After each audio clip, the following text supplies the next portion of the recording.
Geliefdes, die Here is hier, en soos wat Israel ook bewus geraak het van die Here se teenwoordigheid, wanneer die wolkkolom op die tempel en oor die tent van samekoms neergedaal het, so is ons ook bewus van sy teenwoordigheid hier vanmôre by ons.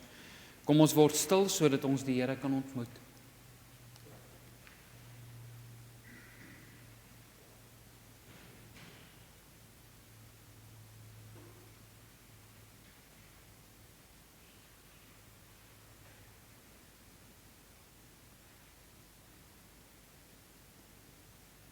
Soos die gedaante van die boog wat in die wolk is op 'n reëndag. So het die glans rondom gelyk. So die verskyning van die heerlikheid van die Here gelyk. En toe ek dit sien, het ek op my aangesig geval en die stem gehoor van een wat spreek. Geliefde gemeente, genade, barmhartigheid en vrede word ryklik aan u geskenk van God ons Vader en van Jesus Christus, ons Here, deur die kragtige werking van die Heilige Gees. Kom ons antwoord op die groet van die Here vanmôre en ons sing vanoggend 'n aanbiddingslied saam, 'n lied wat iets uitdruk van ons begeerte, ons hoogste begeerte om in God se teenwoordigheid te wees, om by hom te wees en deur hom vervul te word deur sy Gees en uiteindelik ook deur hom opgebou te word in die geloof. En daar is eintlik nie 'n beter lied om dit mee te besing as Gesang 8, wat 'n omdigting is van Psalm 42. 'n moderne omdigting van Psalm 42, soos 'n wildspok wat smag na water, smag my siel na U, o Heer. Dit het net die een vers, kom ons staan en sing ons dit saam.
Geliefdes, nadat ons na die wet van die Here geluister het, gaan ons ons skuld voor die Here bely, deur Psalm 119, die 2de en die 7de vers saam te sing. Psalm 119 vers 2 en vers 7, en ons gaan net so bly sit as ons ons skuld voor die Here bely.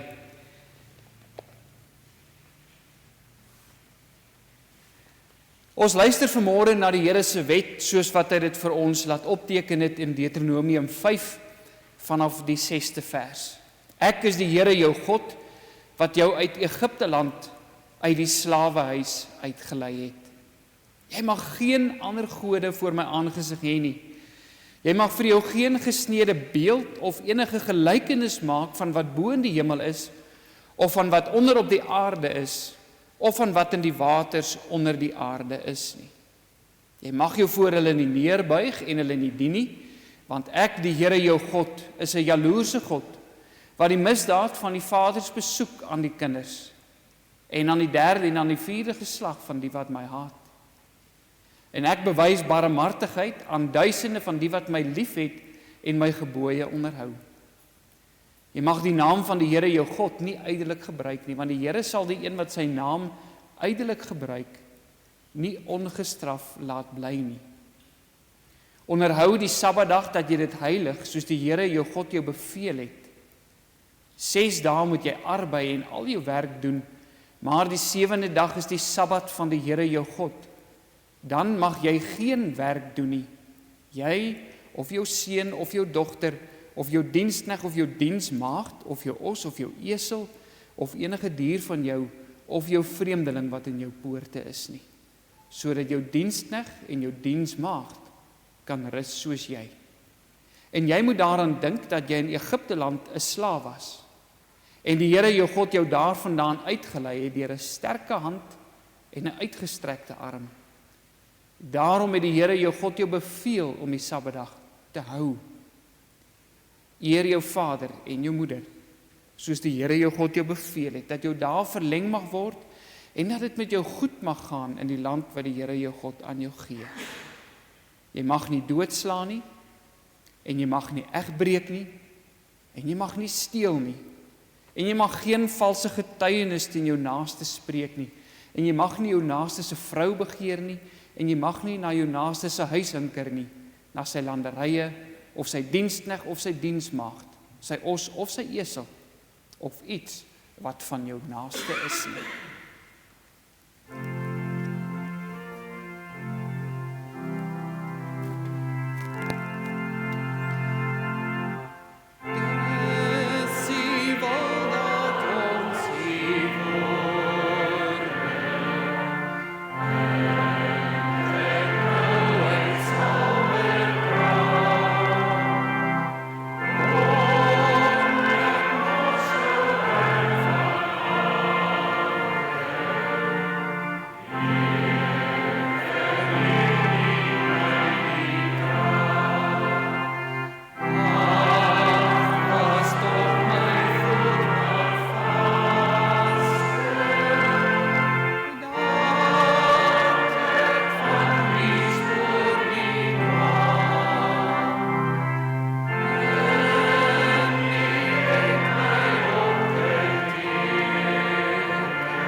Geliefdes, mense sonde het die geneigtheid om jou hart swak te maak, om jou soms te laat twyfel oor jou redding, God se genade, God se liefde, God se versorging vir jou, God se goedheid.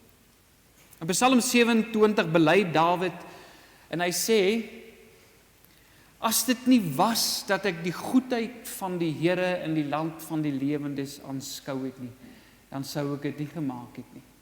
So wat gebeur? Wat doen Dawid? Dawid sê, daar's tye wat ek ook twyfel. Daar's tye wat ek ook onseker is, en Dawid was 'n man na God se hart gewees. Sê, wat is dit wat my dra? Wat is dit wat my weer krag gee? Is dat ek al baie die goedheid van die Here in die land van die lewendes gesien het. En God het sy goedheid in die besonder geopenbaar toe Jesus Christus vir ons sondes en ons swakhede gesterf het.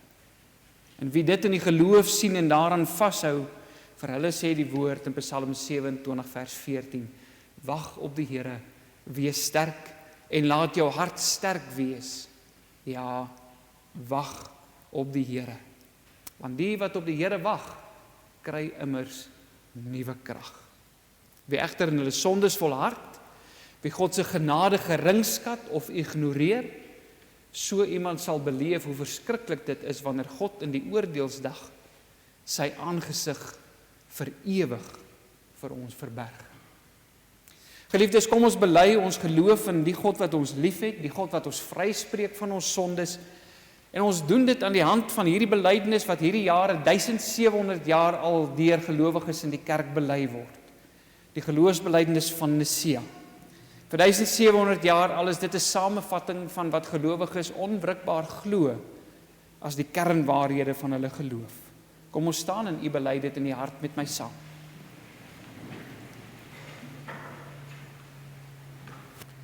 Ek glo in een God, die almagtige Vader, die skepper van die hemel en die aarde, en van alle sienlike en onsienlike dinge. Ek glo in een Here, Jesus Christus, die eniggebore Seun van God, gebore uit die Vader voor alle eeue, God uit God, lig uit lig, waaragtige God uit waaragtige God, gebore, nie gemaak nie, van dieselfde wese met die Vader, deur wie alle dinge gemaak is. Wat terwille van ons, mense en ons saligheid, neergekom het uit die hemel en vlees geword het deur die Heilige Gees uit die Maagd Maria, en 'n mens geword het. Ook vir ons gekruisig is onder Pontius Pilatus, gelei het en begrawe is, en op die 3de dag opgestaan het volgens die skrifte, en opgevaar het na die hemel, wat sit aan die regterhand van die Vader, en wat weer met heerlikheid sal kom om te oordeel die lewende en die dode, wie se ryk geen einde sal hê nie. En ek glo in die Heilige Gees, wat Here is en wat lewend maak, wat van die Vader en van die Seun uitgaan, en wat saam met die Vader en die Seun aanbid en verheerlik word, wat gespreek het deur die profete. Ek glo aan een heilige, algemene en apostoliese kerk.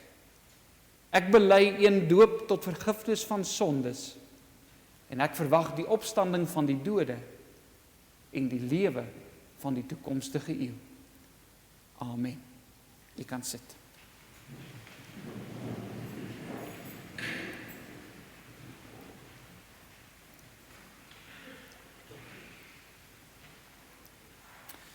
Geliefdes, ons gaan vanmôre uit die Here se woord saam lees, Psalm 27.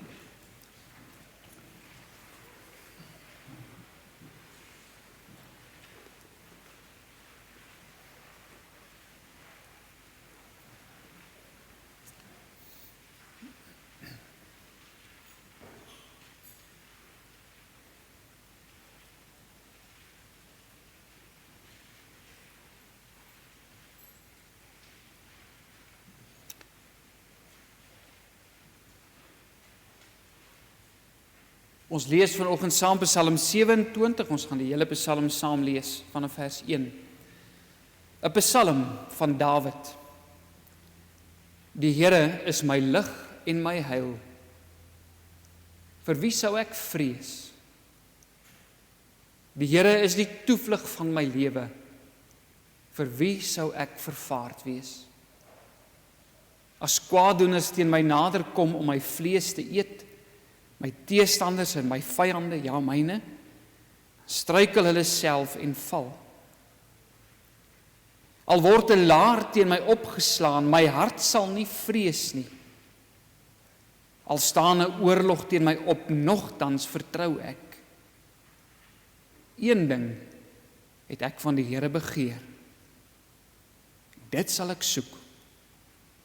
Dat ek al die dae van my lewe mag woon in die huis van die Here, om die lieflikheid van die Here te aanskou en te ondersoek in sy tempel. Want hy steek my weg in sy hut in die dag van onheil. Hy verberg my in die skuilplek van sy tent. Hy verhef my op 'n rots.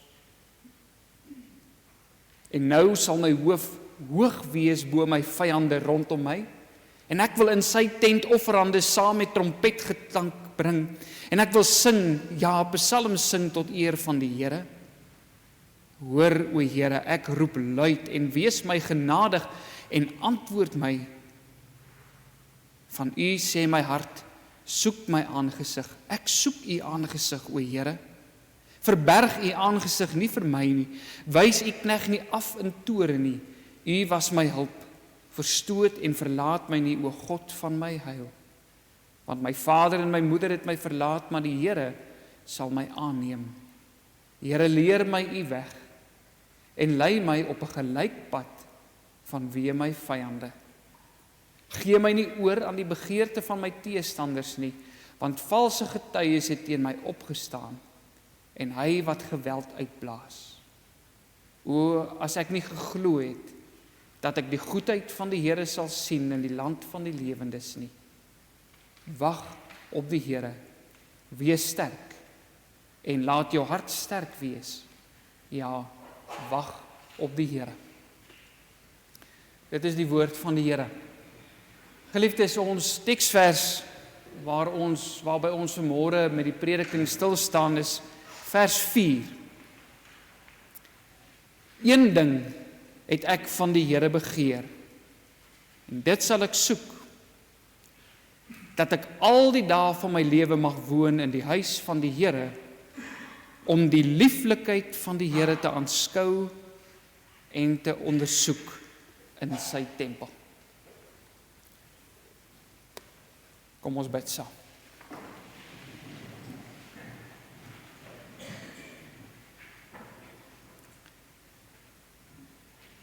Here, wanneer ons oë sluit,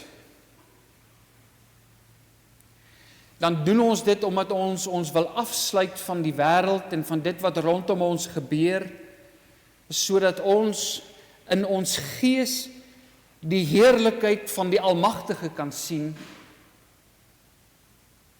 Die Almagtige wat op sy troon sit en wat met 'n lig so helder omring word dat die serafs hulle oë met hulle vlerke bedek, omdat dit 'n verblindende lig is. Omdat U heerlikheid so geweldig is, Here, dat ons in Openbaring lees dat wanneer Jesus Christus terugkom en onder ons kom woon, die son nie meer daar sal wees nie, want dit sal nie nodig wees vir hom om vir ons lig te gee nie, omdat Jesus Christus se heerlikheid U koninkryk sal verlig. Ja, U heerlikheid en U lieflikheid is sigbaar, Here, in U handewerke. Wanneer ons opstaan en ons kyk na die blou lig en die wolke wat U gemaak het en die son wat op sy tyd opkom, en ons ry uit hier na ons kerk toe en ons beleef iets van die natuur, die groen van die gras wat in saad kom, die landerye wat besig is om hulle vrug te lewer, dan sien ons die werke van U hande. As ons in die oggende na ons kinders se kamer toe gaan om hulle wakker te maak om op te staan en ons kyk na hulle waar hulle in hulle beddens lê, dan sien ons en ons staan in verwondering oor die lieflikheid van die Here, oor dit wat U hande gevorm het, dit wat U gemaak het. Ons staan in verwondering, Here, oor U lieflike dade in die geskiedenis van U kerk. En hoe U in die geskiedenis U lieflikheid aan ons bekend gemaak het en vir ons gewys het dat U 'n gans ander God is, dat U heilig is, dat U nie is soos enige ander afgod wat deur mense aanbid word nie. Ja, U lieflikheid is in 'n sin ook vreesaanjaend. Dit laat ons sidder, dit laat ons beef, dit laat ons op 'n afstand staan. Want watter reg het ons? Wat het ons in onsself wat ons toegang gee tot U heerlikheid en U lieflikheid? Maar ons dank U ook dat U lieflikheid aan ons geopenbaar is toe die voorhangsel van die tempel geskeur het en die allerheiligste van U teenwoordigheid vir ons toeganklik geraak het, sodat U ons nou innooi in U teenwoordigheid met die woorde genade vir julle, barmhartigheid en vrede. En daarom sit ons nie hier vanmôre verward en bevrees voor U aangesig nie, maar met groot verwagting. Omdat ons weet, Here, dat U in U woord ook U lieflikheid en U heerlikheid aan ons openbaar het, want U woord, die Seun van God, het vlees geword. In Hom leef al die volheid van die Godheid liggaamlik. Sodat wanneer ons met die woord besig is, ons met Christus besig is, en wanneer ons hom bestudeer in U tempel, dan word ons bewus van U lieflikheid. Here, wil U deur U Gees kragtig werk vanmôre. Wil U ons oë oopmaak en wil U U aangesig vir ons ontbloot, sodat ons in verwondering sal staan oor wie U is en wat U vir ons doen. Ons bid dit in Jesus Christus se naam. Amen.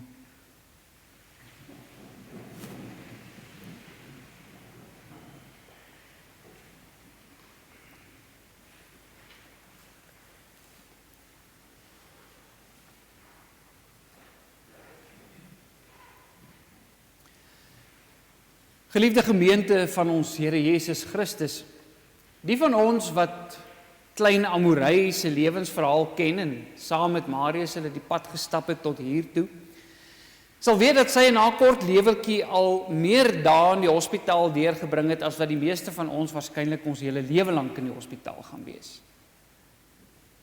En kort voordat sy vir haar tweede hartoperasie ingegaan het, het ek en Marius en Chantel saam stil geword. Ons het gelees uit die Here se woord uit, ons het gebid dat die Here haar genadig sal wees en haar lewe sal bewaar. Ons het daardie dag Psalm 27 gelees. En 'n mens kan sekerlik, jy sal nou hoor uit hierdie Psalm uit, as 'n mens in omstandighede is soos waar hulle was op daardie stadium, onseker, nie geweet wat gaan gebeur nie, daar's groot risiko's met die operasie ensovoorts, sou mens sekerlik 'n hele paar dinge uit hierdie Psalm kon uithaal wat vir hulle baie groot troos sou gegee het in daardie omstandighede van hulle. Maar ek het gekies om daardie oggend net 'n eenvoudige boodskap vir hulle te gee en te sê, begeer vandag net een ding van die Here. Begeer dat jy sy heerlikheid, sy lieflikheid sal aanskou. Begeer dat God vandag sy lieflikheid aan julle sal openbaar. En Marius vertel vir my na die tyd dat hierdie waarheid, hierdie boodskap vir hulle baie tasbaar geword het, toe hulle na die operasie by die intensiewe sorgeenheid instap, waar hulle verwag het dat klein Amorei op 'n ventilator gekoppel sal wees as sy lewe. Maar toe hulle instap, toe hoor hulle haar huil. En vir hulle was Amorei se gehuil daardie dag die mooiste geluid wat hulle al ooit gehoor het. Want in daardie huilende baba stemmetjie het hulle die lieflikheid van die Here, die heerlikheid van die Almagtige raak gesien. Want sy kon net sowel vir ewig stil gewees het. Geliefdes, wat begeer ons die heel meeste vir ons kinders? Dis die vraag waarby ons vanoggend bietjie gaan stil staan.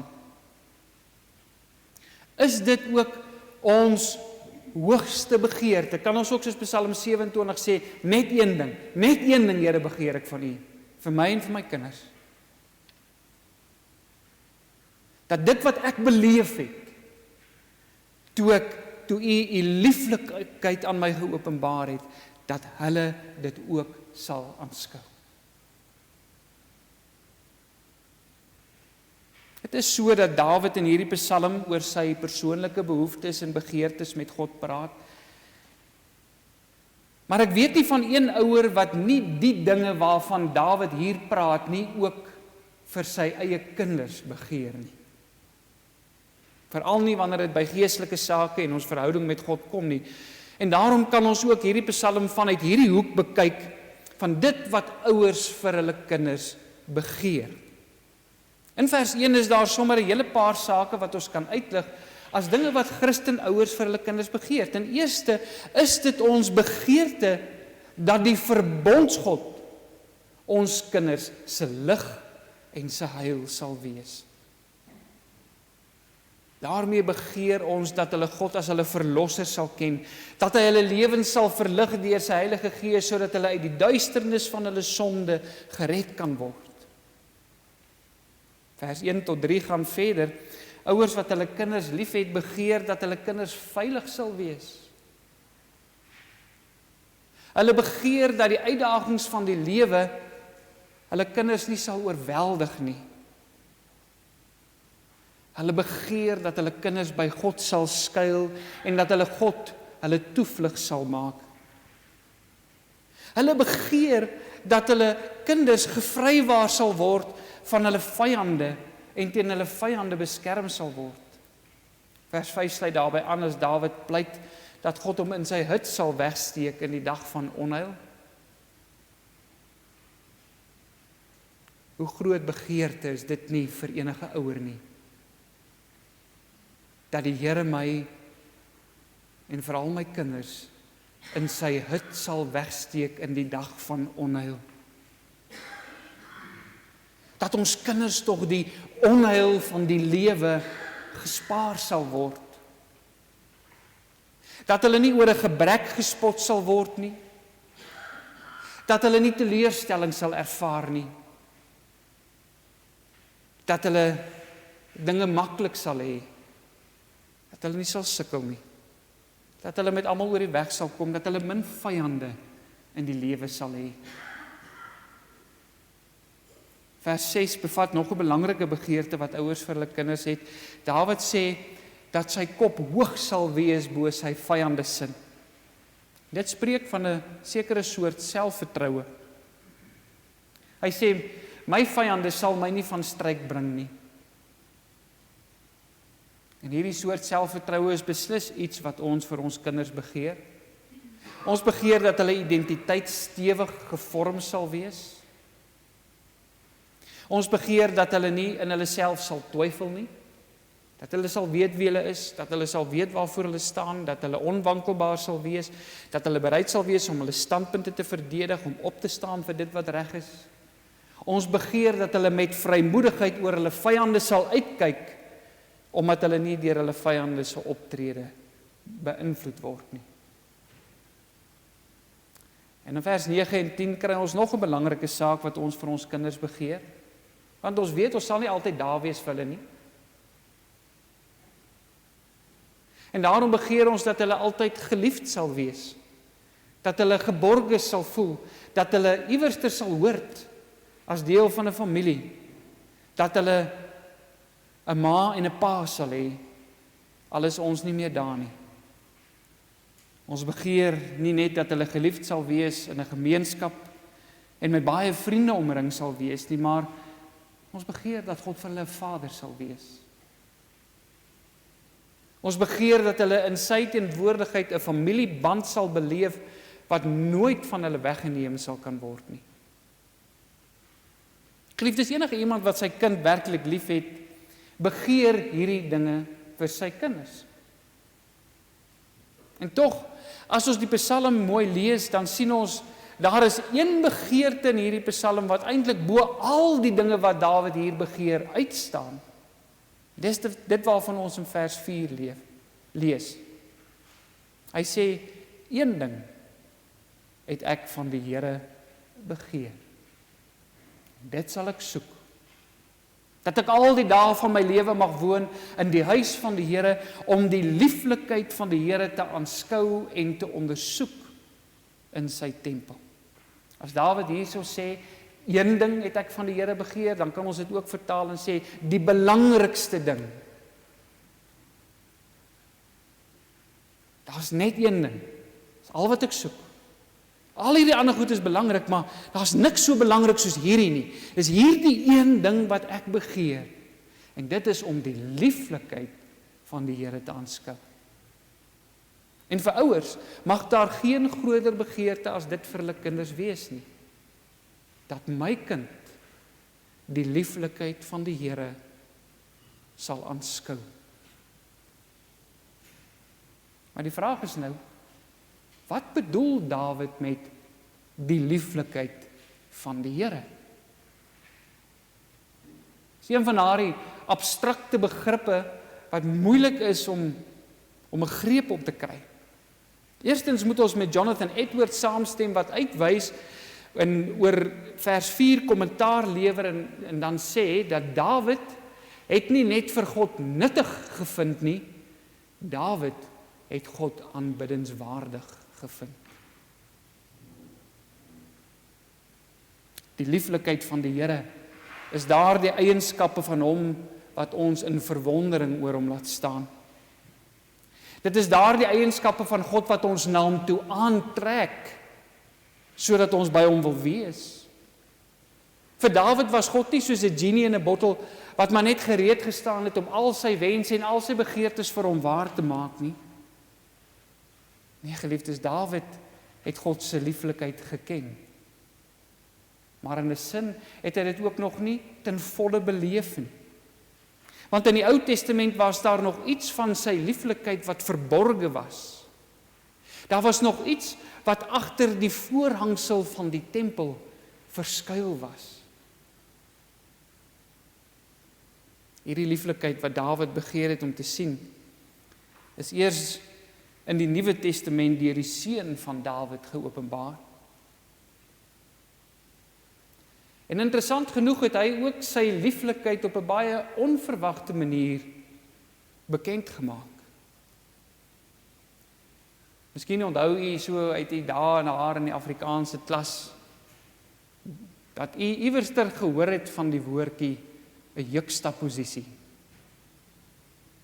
Ek gaan nie vra of iemand weet wat dit beteken nie. Maar juxtaposisie is 'n literêre tegniek wat deur skrywers gebruik word om hulle punt op 'n baie kragtige wyse oor te dra. Juxtaposisie is wanneer jy in 'n sin twee sake bymekaar sit wat jy normaalweg nie bymekaar sal kry nie. Wat normaalweg nie bymekaar hoort nie. Waartussen jy nie eintlik dink dat daar 'n verband kan wees nie. Om byvoorbeeld te sê, ek het die lieflikheid van die Here in my kind se huilende stem beleef, is 'n goeie voorbeeld van juxtaposisie. 'n Huilende kind en God se lieflikheid word nie normaalweg in dieselfde asem genoem nie. Dit is nie twee dinge wat ons normaalweg met mekaar assosieer nie. Net so sal 'n mens byvoorbeeld ook nie die lyding en die kruisdood van Jesus Christus in verband met sy lieflikheid bring nie. En tog bring die Nuwe Testament hierdie twee uiteenlopende dinge in verband met mekaar. Want dit was juis aan die kruishout op Golgotha waar God se lieflikheid die duidelikste aan ons geopenbaar is. In Johannes 12 vers 23 tot 24 kort voor sy kruisdood stel die Here Jesus self hierdie twee dinge langs mekaar. Wanneer hy besig is om met die Grieke te praat, dan sê hy, die uur het gekom dat die Seun van die mens verheerlik moet word. Voorwaar, ek sê vir julle, as die koringkorrel nie in die grond val en sterf nie, bly dit alleen, maar as dit sterf, dan dra dit veel vrug. Hoor jy wat die Here Jesus doen, geliefdes? Hy sê, die uur het gekom dat ek verheerlik moet word. En hy gebruik terselfde tyd sy kruisdood in dieselfde asem as hy sê, die koringkorrel moet in die grond val en sterf. Daar kan nie heerlikheid wees sonder my dood nie. Daar kan nie lieflikheid wees sonder my dood nie. Dit is juxtaposisie. Anders as wat 'n mens sou dink, staan sy lyding en sy kruisdood en sy lieflikheid nie teenoor mekaar, asof hierdie twee sake mekaar nie kan insluit nie. Sy lieflikheid is juis opgesluit in sy lyding en sy sterwe aan die kruis, want sê Johannes 15 vers 13, groter liefde het niemand as dit nie, dat iemand sy lewe vir sy vriende gee. Toe die seun van Dawid dit gebid het wat Dawid voorvra in Psalm 27, toe hy gebid het aan die kruis, verberg u aangesig nie vir my nie, toe hy in Getsemane gevra het, verstoot en verlaat my nie, laat hierdie beker by my verbygaan, het die Vader nee gesê. Die Vader het sy aangesig van hom weggekeer, sodat die oordeel oor ons en ons kinders se sondes op hom kon neerkom, sodat hy uiteindelik beangs uitgeroep het, my God, waarom het u my verlaat? Eli, Eli, lama sabachthani.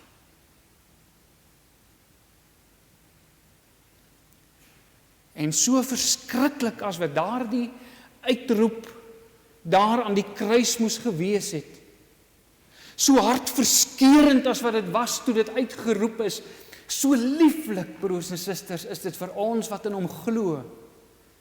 Want hy was van God verlate, sodat ons nooit die pyn en die verskrikking hoef te beleef van God wat sy aangesig van ons wegkeer in sy toorn nie. God wat vir ons sê, ek wil met jou niks te doen hê nie. Dit is wat ons vir ons kinders moet begeer. Dat hulle daardie lieflikheid van die Here sal ken, sal raak sien, sal waardeer. Ons moet begeer dat hulle ook dit wat ons gesien het, sal sien. Dat hulle ook in verwondering sal staan oor die dinge waaroor ons in verwondering staan, oor God se genade aan sondaar mense. Ons moet begeer dat hulle sal verwonder oor dit wat God se karakter so lieflik maak. Dat hy die sondige wêreld so liefhet, dat hy sy eniggebore seun gegee het, sodat elkeen wat in hom glo, nie verlore mag gaan nie, maar die ewige lewe mag hê. Hierdie begeerte van ons broers en susters moet selfs verder gaan. Soos wat iets van God se lieflikheid nog vir Dawid in die Ou Testament verborge was, so is daar ook vir ons as Nuwe Testamentiese gelowiges wat reeds iets van God se lieflikheid in Jesus Christus aanskou het, ook nog iets verborge aan sy lieflikheid. Ons het hom nog nie in al sy heerlikheid gesien nie. Ons het hom nog nie in al sy glorie en wonderbare krag en magsopenbaring gesien nie. En daarom moet daar ook by ons 'n begeerte wees om nog meer te sien as wat ons gesien het. Daar moet 'n begeerte wees dat ons kinders uiteindelik meer sien as net 'n verlosser aan 'n kruis. Daar moet by ons 'n begeerte wees dat ons ook sal uitsien na daardie dag wanneer hy ons na ons toe sal terugkeer. Wanneer hy in al sy heerlikheid sal kom, wanneer hy met lig omring sal wees, wanneer hy as die oorwinnaar sal kom en sy verlossing kom afsluit.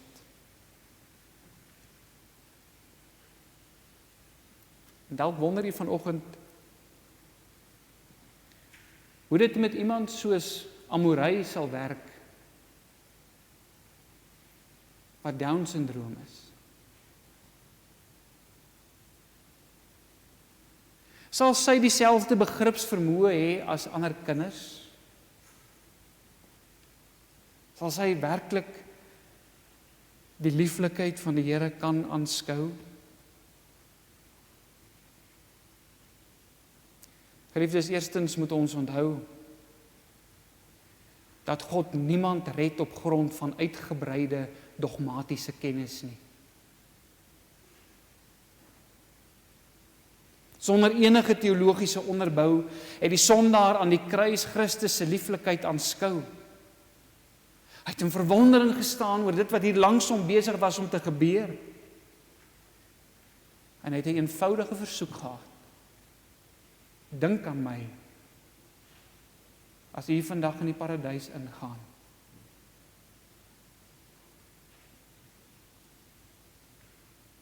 En partykeer is dit al wat nodig is. 'n eenvoudige begrip. Jesus het vir my gesterf.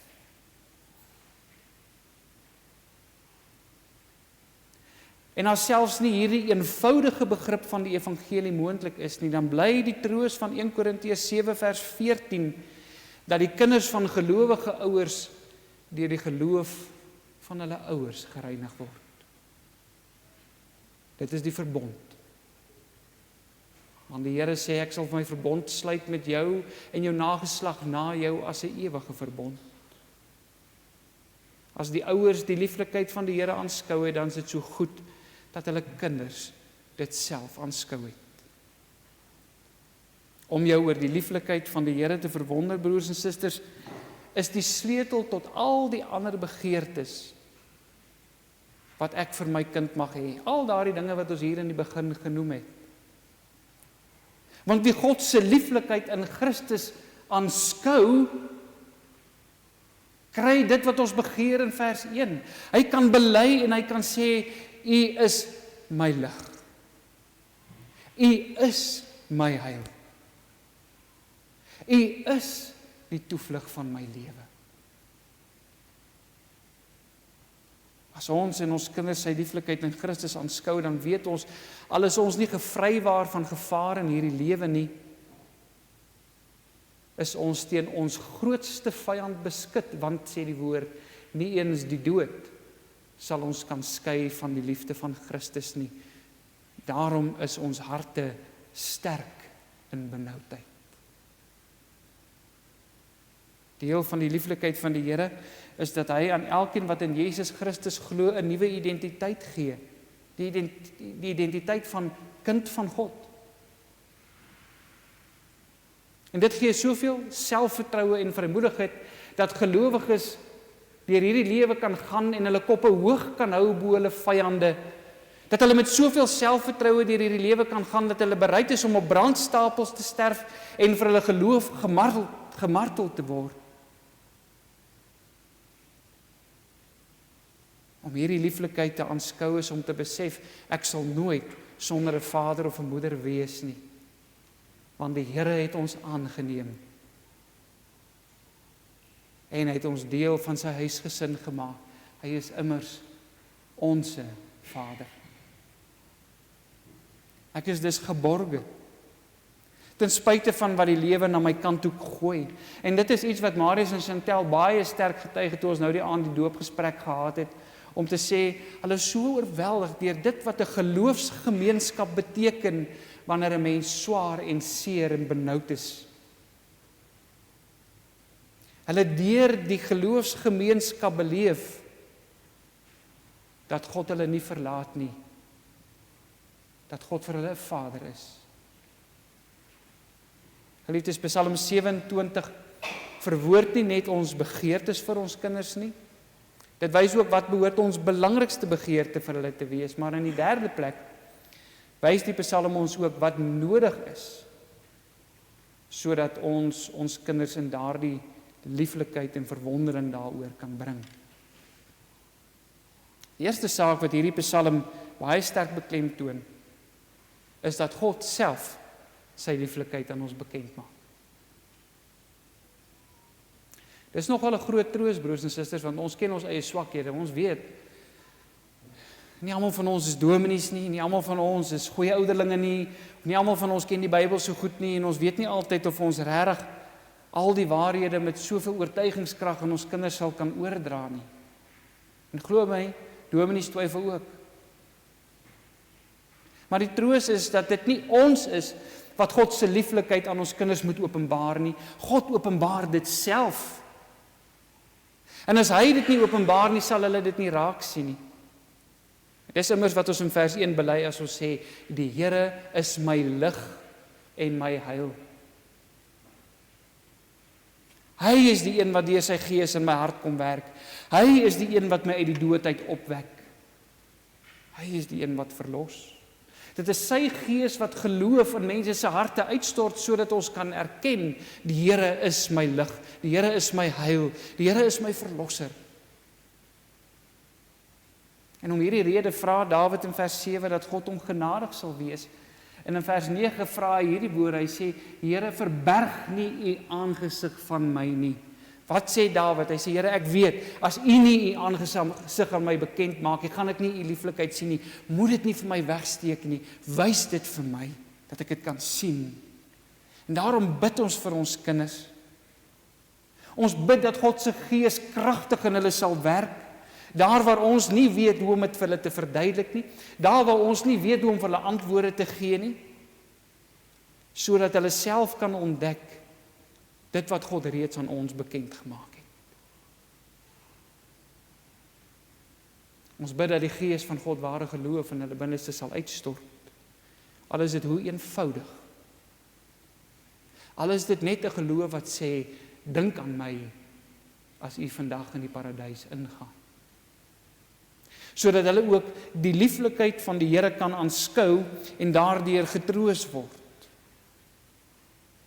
Wat ons egter ook moet raak sien, geliefdes, is dat God middelik werk om sy lieflikheid te openbaar.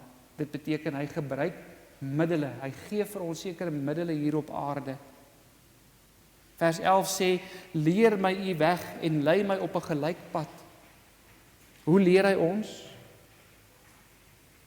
Hy leer ons deur sy woord. Dit is een van die middele wat hy gebruik. Maar hy leer ons ook deur mense wat die woord van die Here aan ons verduidelik. Mense wat die woord van die Here voor ons oë leef. Mense wat deur die woord van die Here in hulle lewens verander word, sodat ons in mense se lewens die lieflikheid van die Here kan aanskou. Hy leer ons deur ons ouers, deur grootouers, deur verbondsonderrig voorgangers, deur onderwysers en deur medegelowiges. Vers 4 sê dat sy lieflikheid ondersoek moet word. Dit beteken dat die lieflikheid van die Here iets is waarmee ons gedurig besig moet wees. Sy lieflikheid is so omvangryk dat ons nie met een oogopslag alles sal kan inneem nie. Broers en susters, om net so na ander mense te kyk is om in verwondering te staan oor dit wat hierdie skepsel wat ons voor ons sien en te sê, "Sjoe, maar 'n mens is daarom wonderlik gemaak." Maar as jy 'n mens begin studeer, vra vir iemand wat medies studeer het, of wat 'n dokter is, of iemand wat in die mediese veld is, wat iets van die fisiologie van die mens bestudeer, en vra vir hulle, en hoe groot het hulle verwondering geraak oor God en oor sy heerlikheid toe hulle in diepte bestudeer die werke van sy hande.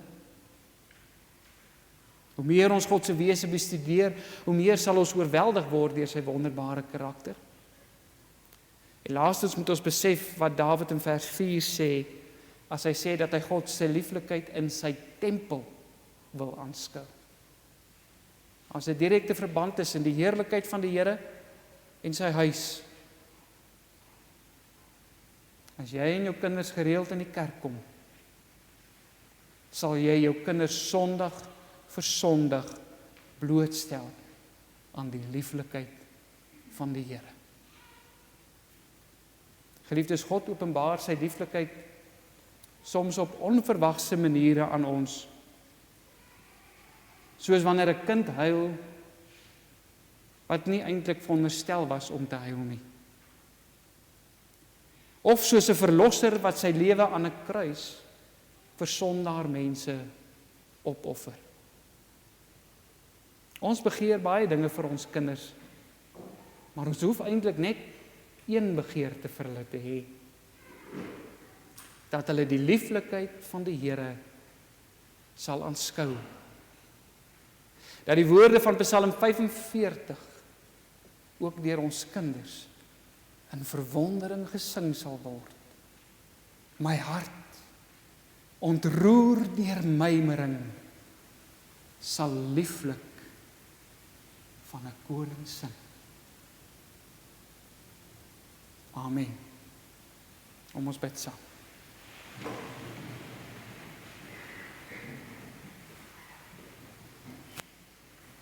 Here God, ons dankie dat ons vanmôre ook baie diep bewus kan wees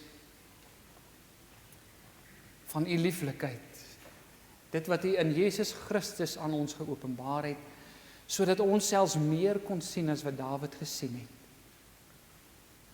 Dit is vanmôre ons hoogste begeerte, Here, dat ons iets van dit in ons eie lewens sal beleef, maar dat ons kinders dit ook sal sien. En daarom bid ons, Here, verberg u aangesig nie vir hulle nie. Laat hulle u lieflikheid en u heerlikheid aanskou en gebruik ons as u instrumente om u lieflikheid aan hulle te openbaar.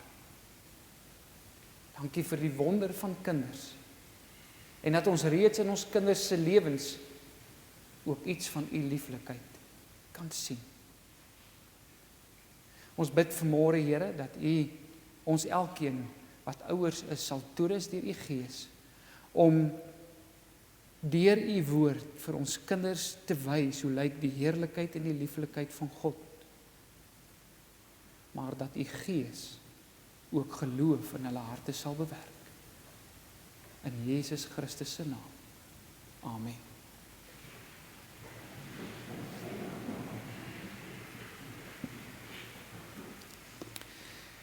Geliefdes, ons gaan nou antwoord op die prediking deur Psalm 45 saam te sing.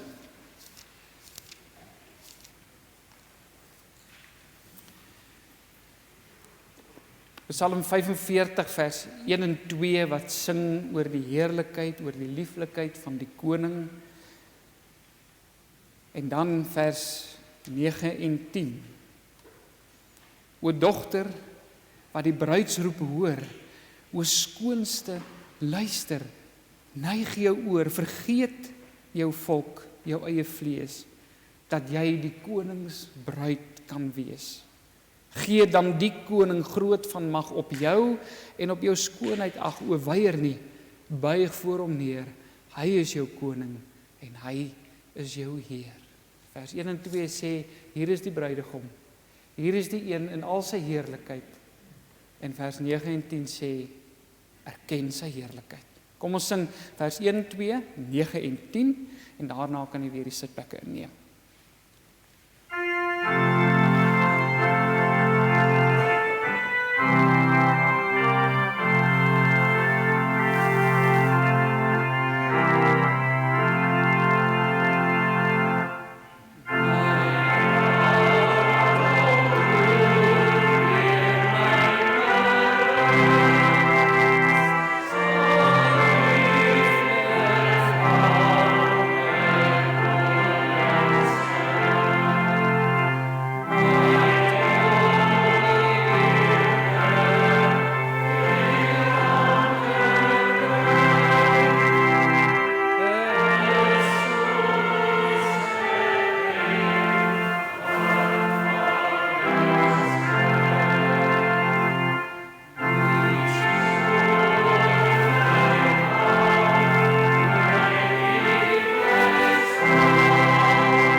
Marius en Chantel, julle kan hier voor die preekstoel kom staan.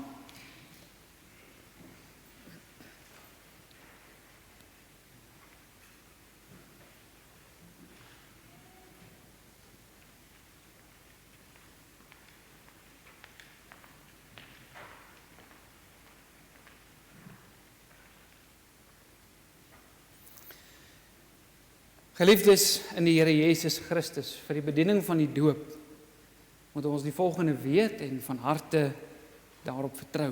Ons bedien die doop, omdat die Here 'n verbond van genade met die gelowige mens opgerig het. Reeds vir Abraham het die Here gesê, ek sal my verbond oprig tussen my en jou nageslag na jou in hulle geslagte, as 'n ewige verbond om vir jou 'n God te wees en vir jou nageslag na jou. En ek wil graag vanmôre ietsie oor sê, want Amorey word vandag in ouma se dooprok gedoop. En daar's hoeveel van ons wat in oumas of oupas of oumas en oupa grootjies se dooprokke gedoop is, en ons dink is iets sentimenteel, maar daar's iets baie sterk wat die verbond van die Here beklemtoon deur daardie gebruik en daardie gewoonte, want dit sê, my trou is van geslag tot geslag. In die Ou Testament het die Here die besnydenis en die pasga as tekens van die verbond gegee, om te sê dat die verbond geldig is, en daarna het Christus gekom, en hierdie ooreenkoms in sy persoon en deur sy verlossingswerk op 'n nuwe en finale wyse bevestig. En as 'n teken en 'n waarborg hiervan, het hy die doop en die nagmaal gegee. Die doop het in die plek van die besnydenis gekom, soos die nagmaal in die plek van die pasga. Die Here Jesus Christus het voor sy hemelvaart aan sy disippels die opdrag gegee om die doop te bedien. Hy het gesê, gaan dan heen, maak disippels van al die nasies en doop hulle in die naam van die Vader en die Seun en die Heilige Gees en leer hulle om alles te onderhou wat ek julle beveel het. Elke verbond het twee kante. Van sy kant het die Here hom deur hierdie verbond verbind om ons God te wees en ons te seën, om sy lieflikheid aan ons bekend te maak. Hy vereis egter ook dat ons hom uit dankbaarheid en in gehoorsaamheid sal dien, dat ons sy lieflikheid sal erken. Die doop in die naam van die drie-enige God, Vader, Seun en Heilige Gees is vir ons baie ryk aan betekenis, want deur die doop in die naam van God die Vader verseker hy dat ons nooit sonder 'n pa of 'n ma, sonder 'n vader en moeder sal wees nie.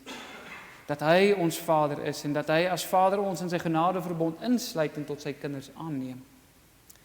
Verder leer die Bybel dat ons en ons kinders, al word ons in sonde ontvang en gebore, die koninkryk van God alleen kan beerwe indien ons weergebore word. Deur die doop in die naam van God die Seun word ons aan Jesus Christus as die Seun van God verbind. Sy bloed was al ons sonde af. Die doop is 'n teken en 'n bevestiging van die belofte van daardie afwassing. Dit is nie die afwassing nie, dit is 'n teken en 'n bevestiging van die belofte van daardie afwassing. Die doop verkondig dat ons ou sondige mens saam met Christus aan die kruis gesterf het, saam met hom begrawe is, maar dat ons deur sy opstanding weer lewend gemaak is, sodat ons vir die sonde dood is en vir God in Christus lewe. Die doop is 'n teken van ons inlywing as lidmate van die kerk van Christus, waar ons as lewende lidmate moet leef. En deur die doop in die naam van God die Heilige Gees gee God aan ons 'n dubbele versekering. Hy woon in ons, hy werk in ons kinders, en hy regeer en vernuwe ons lewens daagliks, sodat ons ook uiteindelik kan sê, Here, wees my genadig. Die doop van volwassenes, geliefdes, mag slegs bedien word as hulle die evangelie glo en die belydenis doen dat Jesus Christus vir hulle sondes gesterf het. Maar die doop van verbondsouers en verbondskinders bedien ons aan klein kindertjies. Kindertjies wat nog niks kan verstaan nie, wat self nog niks kan glo nie. Want dit is hoe die woord van die Here ons leer, want daarin vind ons juis alreeds die genade van God. Dat hy terwyl hulle nog nie kan verstaan nie, terwyl hulle nog nie eens 'n keuse kan maak nie, alreeds sy lieflikheid aan hulle openbaar.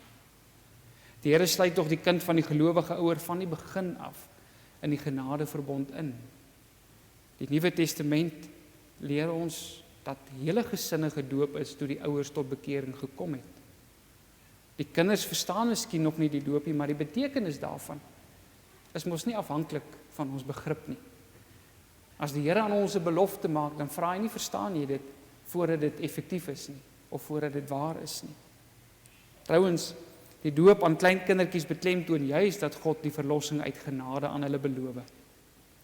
En die doop plaas die ouers onder 'n besondere verpligting teenoor die verbondskind. Dit is om hulle kinders te onderrig aangaande die betekenis en die eise van die genadeverbond, om vir hulle 'n voorbeeld te stel in die uitlewing daarvan, en om hulle op te roep om die beloftes van God hulle eie te maak. Ek vra dat Amorey nou vorentoe gebring word.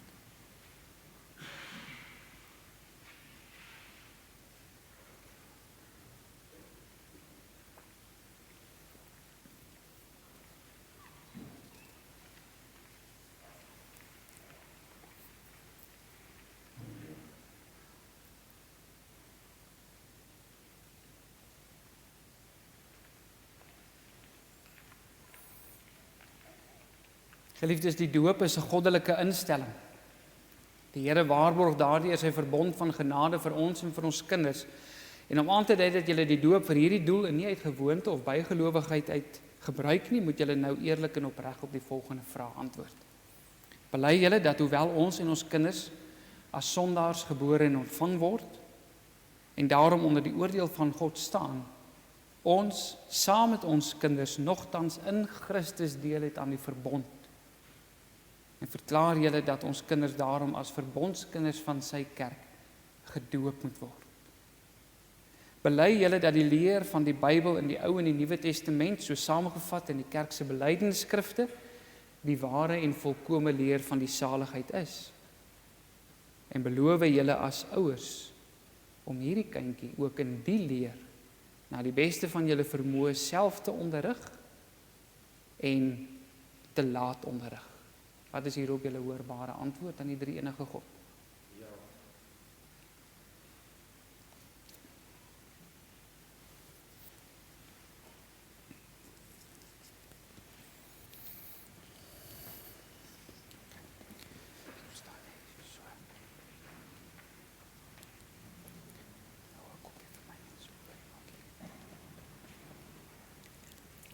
Amorey Kreer, ek doop jou in die naam van die Vader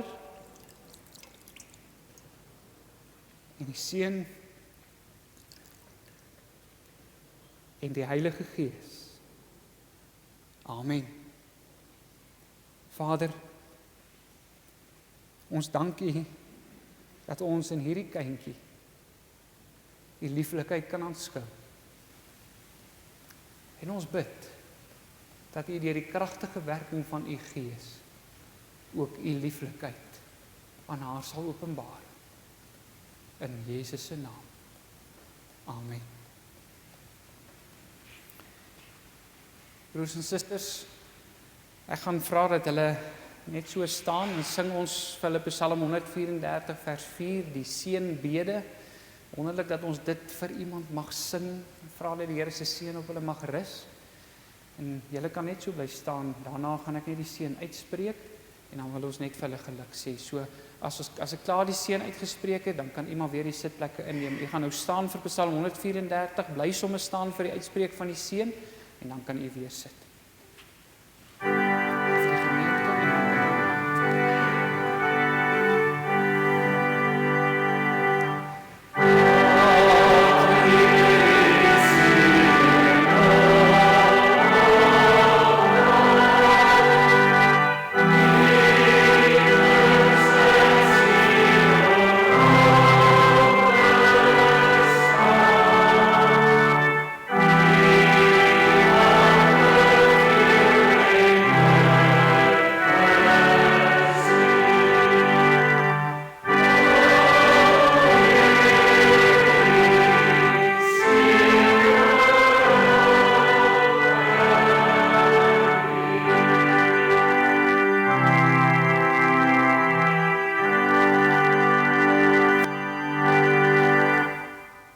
Ontvang die seën van die Here en gaan in vrede.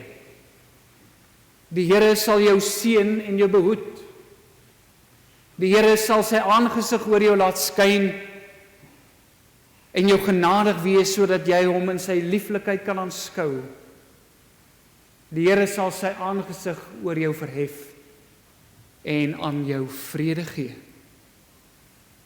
Amen.